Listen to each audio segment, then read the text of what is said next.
Bienvenidos a la Odisea presentada por Ulises. Hoy vamos a ver la reseña de la cuarta novela publicada por el novelista francés Émile Zola, Thérèse Raquin o Thérèse Raquin. Esta novela se publica cuando él tenía 27 años de edad y donde se presenta el ideario naturalista. Dicha obra es fundamental para ese género y los temas centrales, la pasión, el adulterio, el homicidio y en consecuencia el remordimiento. Esta novela, en su publicación, y ya que fue inspirada en un suceso criminal real, generó escándalo, catalogada como literatura pútrida, así como también tachada de contenido inmoral y obsceno. Por supuesto, Solá se encarga de jactarse de que él edifica el género plenamente naturalista y donde se aplica el método de observación científica de los temperamentos. Eh, Cuando la publica, era periodista y crítico del arte en París y se reunía frecuentemente con el grupo mejor conocido como los Medan y que ya desde este entonces está fraguando dicha obra. En el año 1873 vemos que Sola la lleva al teatro, así como también la podemos encontrar en otras cintas hasta llegar al 2013 con In Secret. Ahora bien, ya entrando en lo que respecta a la materia de la novela, vamos a entender que la técnica narrativa que se utiliza es un narrador heterodiegético, ¿de acuerdo? Omnisciente, no participa en la trama, la observa desde fuera. Por supuesto, se adentra en los pensamientos profundos, se adentra a las reacciones fisiológicas, la narración progresa de manera cronológica, es lineal, no hay saltos temporales extensos dentro de la obra. Eh, por supuesto, se relantiza la narración para detallar el ambiente y las sensaciones de los personajes, siempre en torno a la fisiología de los mismos. La novela se divide en 32 capítulos. Vamos a citar algunos fragmentos interesantes dentro de la narrativa. Por supuesto que tenemos descripciones de espacios claustrofóbicos, ambientes húmedos. Ejemplo de ello es el pasadizo del Le Ponef, el puente. En el capítulo 1 aparece un escenario oscuro, lúgubre, y que sirve de metáfora para hacer referencia al encierro moral y vital que van a sufrir estos personajes, ¿no? Otra de ellas es la mercería y el piso superior de la misma, la residencia de la familia Rakan, un espacio cerrado, asfixiante, el escenario simbólico en donde se protagoniza el drama, la monotonía y en el cual se van a encontrar la mayoría de los personajes.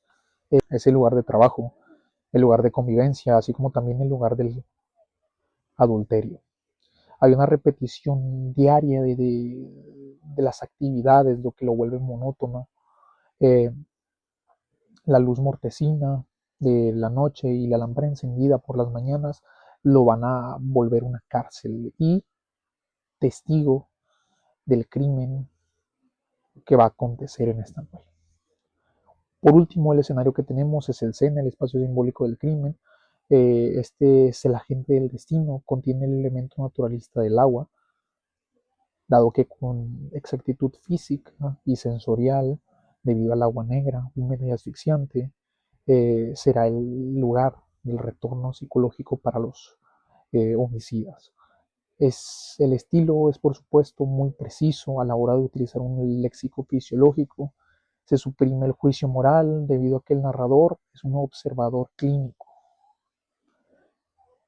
Esta novela es naturalista, pero naturalista ¿en qué sentido? Debido al determinismo biológico y social de los personajes, dado que no tienen libre albedrío, sino por la fuerza inevitable de los instintos, de los temperamentos y, por supuesto, de la herencia. La naturaleza de cada uno de ellos va a dictar sus destinos. Teresa es nerviosa y reprimida desde la infancia y Laura sanguíneo y pasional, se deja arrastrar por el deseo y la fuerza física. Camille, enfermizo, una víctima predestinada por la fragilidad hereditaria y todo ello, esta unión de temperamentos no es fortuita. Solá lo que busca es esta combinación mecánica de los instintos y que al encontrarse desencadena de manera inevitable el adulterio y el crimen. Por supuesto, el lenguaje que se utiliza, la visión materialista, las emociones y pasiones no son términos abstractos, sino se representan como imágenes del cuerpo, nervios que crispan, sangre que hierve, temblores que delatan la ansiedad, sudores fríos que revelan el miedo, palpitaciones que anuncian culpa. Todo esto es parte de la novela naturalista, así como también los temas que se abordan y que utiliza Solá, el adulterio, el asesinato, que aparecen como pecados morales, aquí aparecen como la consecuencia inevitable de los impulsos no naturales del hombre. Y, por supuesto, no existe una redención como tal, sino una degradación. En toda la novela vamos a ver que al liberarse del crimen caen en una espiral de remordimientos y se van consumiendo físicamente y se destruyen psicológicamente. Por supuesto, ahora sí, vamos a ver los personajes de la novela. Comenzando con este personaje de Thérèse Raquin, en donde Solá busca mostrar la herencia y el medio como molde de los instintos humanos. Hija de soldado francés y de una argelina.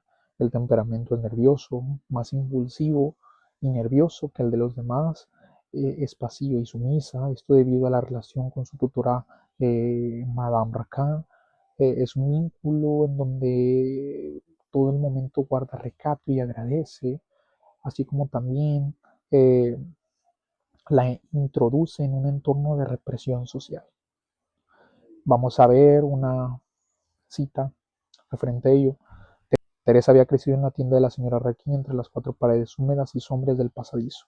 Su tía la había educado severamente como una niña enferma, aunque su cuerpo robusto y su sangre ardiente pedían aire y libertad. Acostumbrada al silencio, reprimía sus impulsos y parecía resignada a una vida apagada. Ya aquí vemos que el desarrollo de este personaje en la novela eh, provocará que irá externando deseos carnales sin pudor.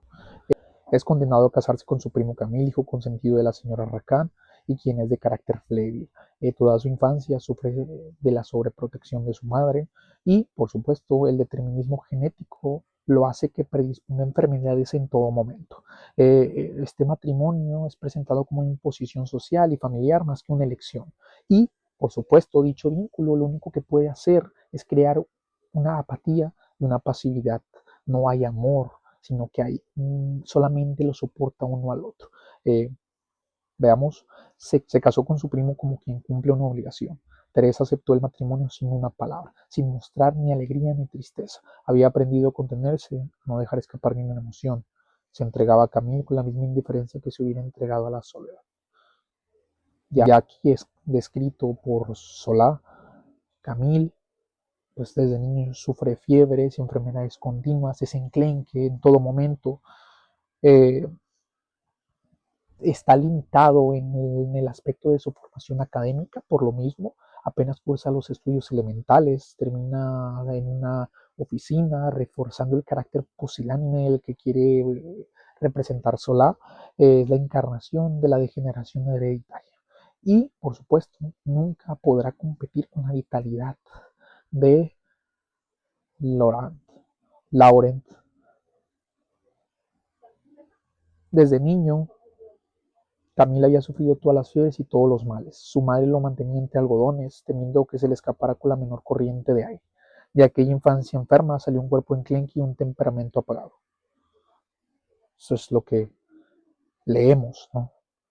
En lo que respecta al matrimonio con Teresa, carece de pasión en todo momento. La madre ve en ella una mujer de cuidado antes de una mujer con la que pueda compartir una vida.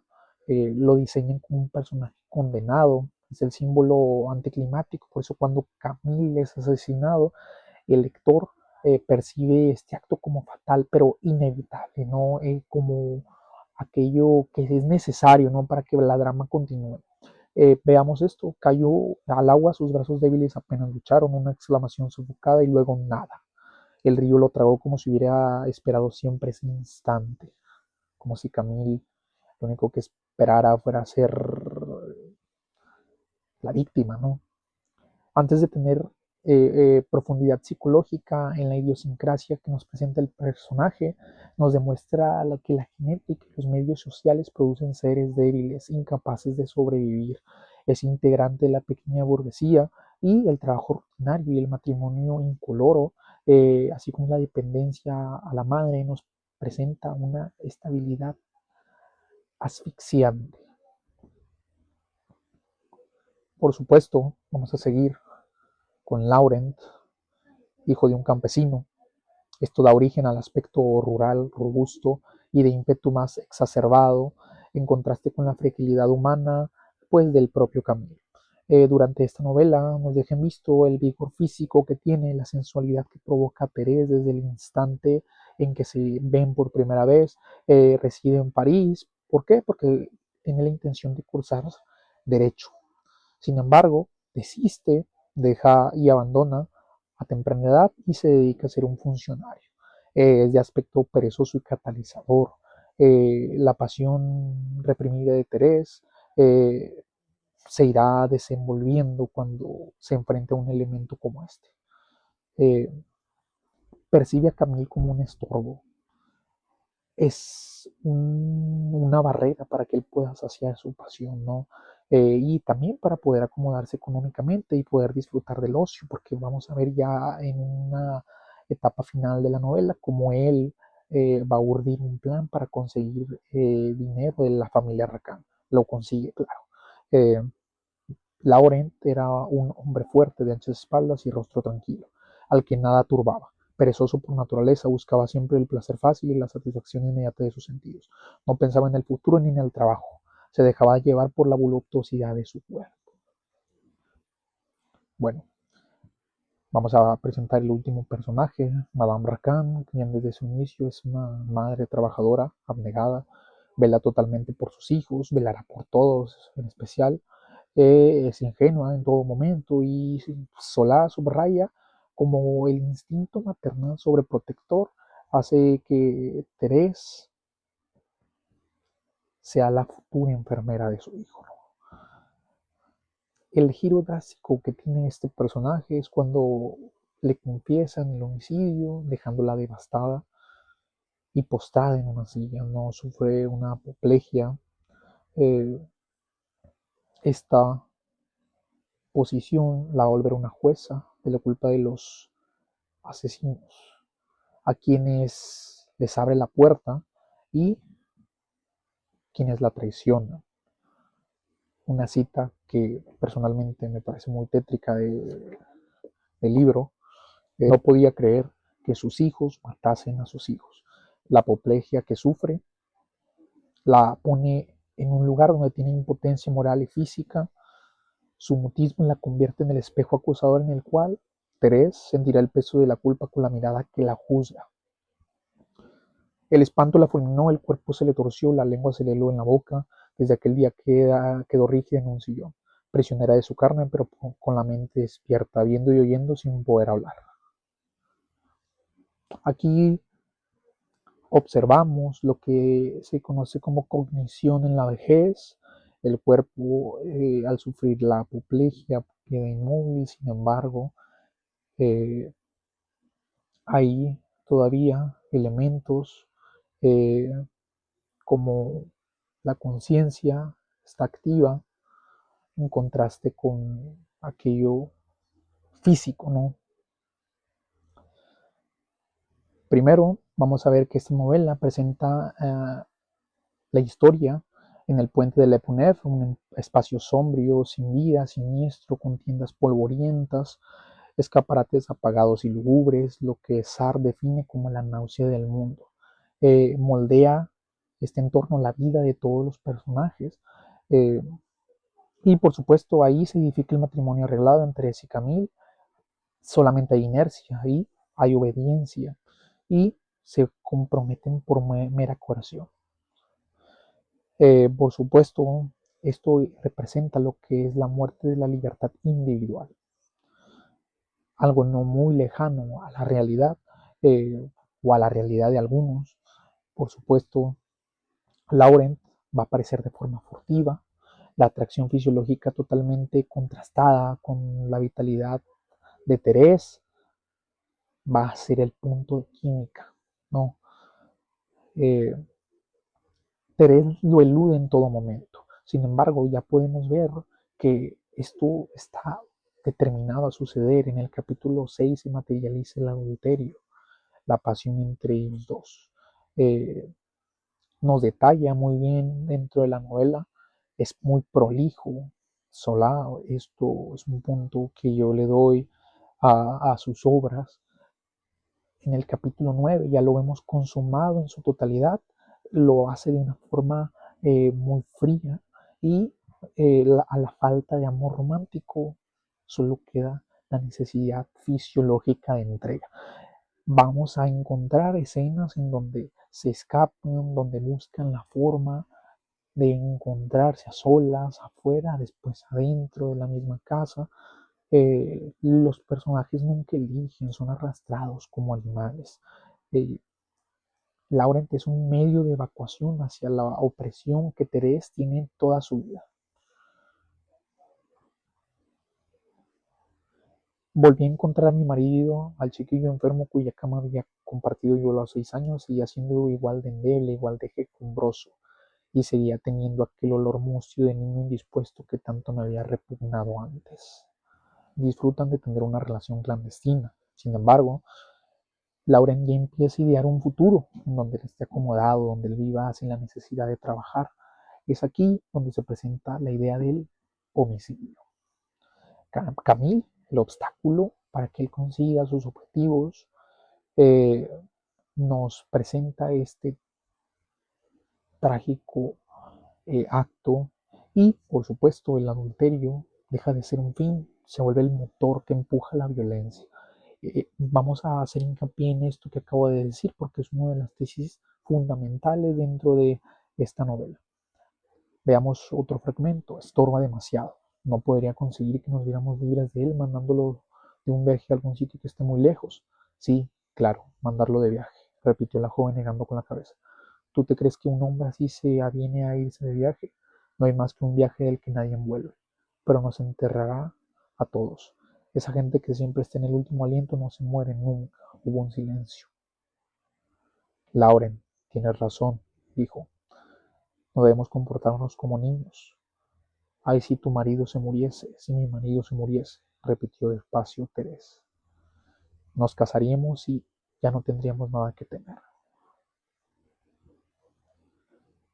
Pues, como vemos, ya existe la proposición acaece en el bardo del Sena, donde Lauren estrangula a Camille y lo lanza al río. Thérèse, llena de pánico, aporta pasivamente su ayuda.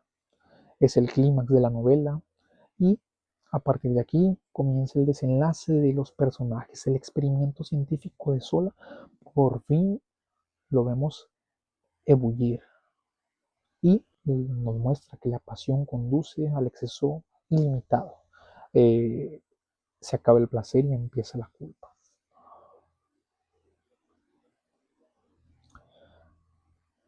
Se materializa en el capítulo 11 y forma parte del nudo inicial.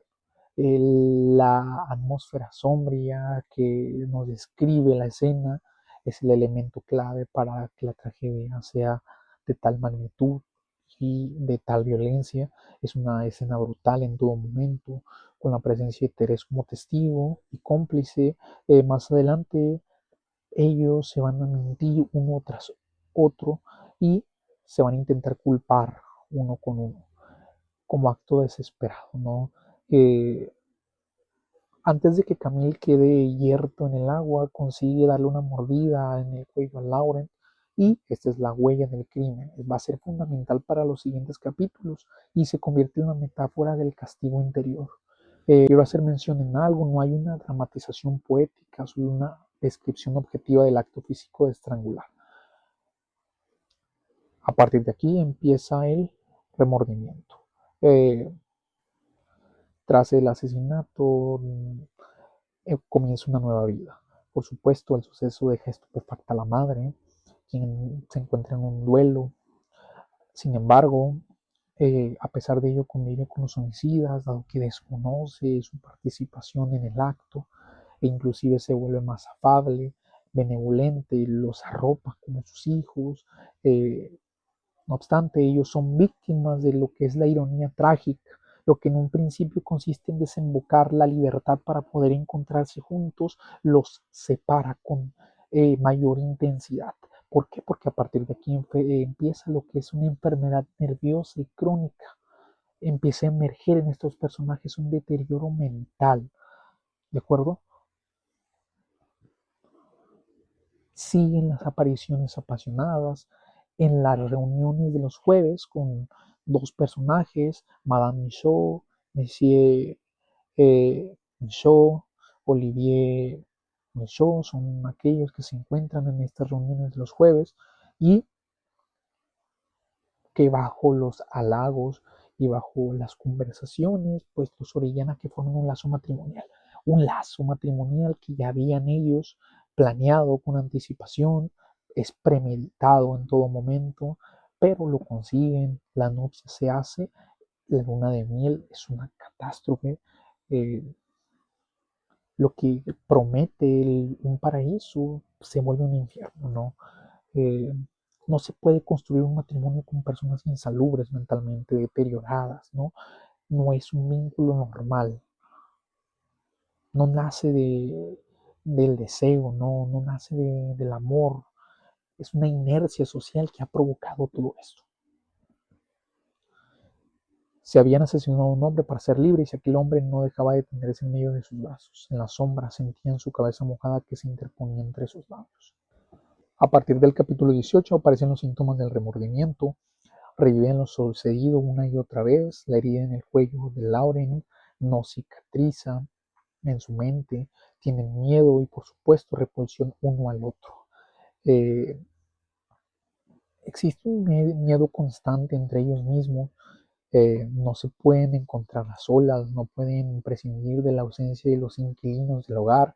De hecho, hay escenas donde se muestra como el pequeño tiempo donde se encuentran solos con ellos mismos y solos en el hogar los mete en una situación de agobio. ¿De acuerdo? Los encierra totalmente, quedan absortos en un cruzamiento de pensamientos que solamente eh, los deteriora. El fantasma de Camille aparece en los sueños de Lauren. Eh, la imagen trágica del ahogado, sus ojos abiertos, blanquecinos, en el agua, reflectado, lo va a encontrar inclusive Terés, ¿no? Al ver el agua, lo sueñan, pero bueno, eh, creyeron sentir un cuerpo frío tendido entre ellos, era Camille que volvía pálido, con los ojos abiertos, con la boca retorcida por la agonía. Aquí ya vemos de forma objetiva lo que es una neurosis. Eh, el estado de salud mental es malo. Cuando yo hablo de un fantasma no me refiero al evento paranormal, sino me refiero a la alucinación, ¿no? Una vez ya en estas alturas de la novela, después del capítulo 18, se presenta el desgaste de la pasión que había comenzado, el acto homicida comienza a fracturar todo tipo de aspecto de la vida de estos personajes, lo que parecía algo volcánico se marchita en resentimiento. Solá nos presenta una paradoja, el crimen que pretende abrir la puerta a una vida plena devora a los amantes desde adentro. Eh, lo que fue deseo se torna hastío, lo que fue unión se transforma en distancia, ¿no? Se vuelve incluso un vínculo de taciturnos, ¿no? Que turnan conversaciones y que cuando tienen conversaciones solamente discuten. Ahorita vamos a ver esto. Los conflictos psicológicos y físicos se presentan en el cuerpo de ellos: insomnio, ansiedad, terrores nocturnos. La culpa se traduce en síntomas tangibles: temblores, miradas huidas, agotamiento. El naturalismo de Solar rechaza la noción de una conciencia abstracta. El crimen altera el sistema nervioso y deteriora la carne. La condena es orgánica. Hay una violencia interna, el matrimonio se convierte en una trinchera, ¿no? Hay discusiones y ataques contenidos que solamente explotan y caen en amenazas, golpes. Eh, la cama matrimonial es hostil, muda, y donde cada gesto es atravesado por una tensión. Eh, la sombra de Camille, él ya fallecido, nunca desaparece. Regresa en alucinaciones y en el recuerdo de la cicatriz que lleva en la piel. La sombra simbólica del difunto se instala en la casa, en el inconsciente de los amantes. Cada rostro que Lauren intenta pintar termina siendo el de Camille, un silencioso momento de miedo, ¿no? Su presencia espectral va a generar el deterioro total. Bueno, después tenemos un intento de normalidad por parte de los personajes que fracasa, ¿no? Lauren busca la forma de conseguir dinero de la familia Rakan, lo consigue con amenazas, con sobornos, y crea su estudio, y los lienzos se convierten en un tormento, ¿no? Porque cada pintura que él hace lo regresa a esta imagen, ¿no? La creación artística no sublima el crimen, sino que lo repite. La imaginación multiplica dicha obsesión. Bueno, a pesar de ello, sigue intentando que sus hobbies lo saquen de dicha situación, no lo consigue, incluso abandona el estudio. Laurent era un buen dibujante quien hace un cuadro de Camille cuando se encontraba vivo, pero este cuadro se encuentra en el hogar, en una de las paredes, y solamente es un elemento para que ellos tengan alucinaciones, porque cuando Thérèse y Laurent eh, se encuentran frente a él, no hace más que atormentarlos, señores. De hecho, Thérèse también busca un intento de normalidad, no lo consigue. De hecho, se involucra con más hombres. Lauren no siente celos, no puede sentirlos porque está mal mentalmente, pero él se da cuenta que Thérèse tiene noches apasionadas con distintos hombres que conoce, y pues como vemos, esta forma de libertinaje es una búsqueda de sentirse normal, pero pues no lo consigue. Todos los rostros que pinta Lauren se transforman en el de Camille. Siempre la misma cara lívida, la misma mueca de cadáver ahogado surgía bajo sus pinceladas. La neurosis se presenta como un fantasma, esta aparición de Camille, no como venganza sobrenatural, sino como el colapso fisiológico. Eso es a lo que yo quiero llegar. Eh, El insomnio, los temblores, las alucinaciones les hacía vivir un perpetuo espanto. No se hablaban sin insultarse, todas sus peleas terminaban en golpes. Esto es, en palabras de Sola, lo que yo acabo de describir, ¿no? Ya en los capítulos finales vemos la degradación fisiológica y psíquica. Eh, el crimen los disuelve en la repugnancia, se acaba el deseo, se transforma en golpes y fatiga. Lauren con su marca de la cicatriz, y Thérèse con las constantes miradas de Madame Racan los mete en una situación totalmente angustiante. Hay otro elemento, el gato Francois, este gato que aparece desde la infancia hasta la adultez, quien observa, atisba los momentos en donde ellos se encuentran a solas. Eh, También aparece en el final de la novela. Sin embargo, vamos a hacer mención primero en que Thérèse y Laurent, una vez ya sin poder buscar una forma saludable de regresar a la normalidad, buscan atacarse y buscan asesinarse uno al otro. Uno de ellos prepara primero un cuchillo en el cual pues destipar, otra, Thérèse prepara un veneno en un vaso con agua, creo que es, y pues están dispuestos no a acabar con sus vidas. En la escena final ellos dos se encuentran dispuestos a mutilarse uno con otro frente a frente, se dan cuenta de los deseos de cada uno. Uno bebe el vaso con el veneno, otro termina por sorber y al caer Thérèse queda contra el cuello de Laurent.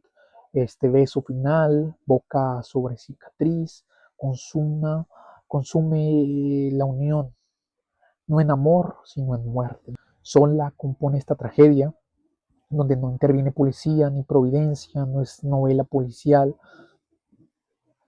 Los medios, el organismo y los objetos que generan esta causalidad inmanente que conduce sin resto al punto de reposo.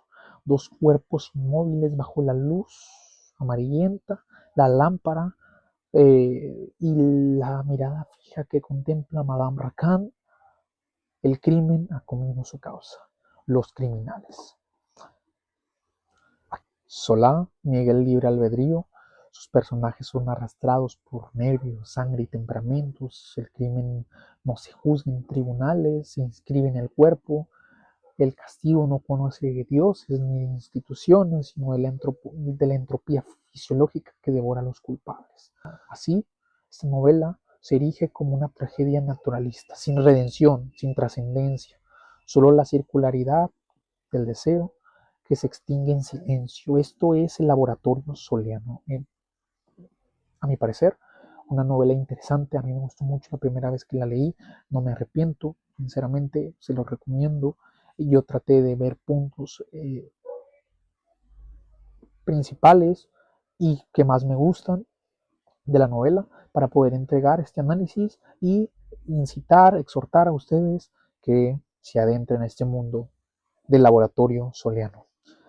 Hasta aquí llegó el video. Espero les haya gustado.